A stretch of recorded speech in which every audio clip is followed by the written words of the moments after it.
on some of these side post batteries, they actually have I have complaints from some customers stating that intermittent start, sometimes hard start, and sometimes they'll come out and the vehicle won't start. The next day they will start.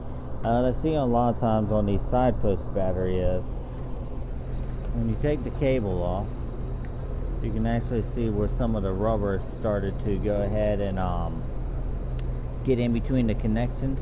If you look in here, the rubber is supposed to actually fit up inside here, so when it's connecting like that, it will actually mess up the connection. Sometimes it won't be a good connection. The same thing with this positive side right here. This one's not as noticeable.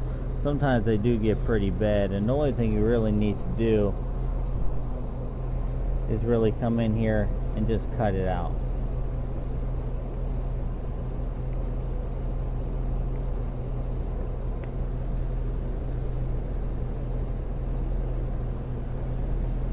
You can take the whole rubber out, or you can go ahead and get the whole entire thing, but sometimes, you know, just on the side post batteries, this is what I normally see. You don't want to put any type of grease or silicone or anything like that, because it needs to have a complete connection to the battery.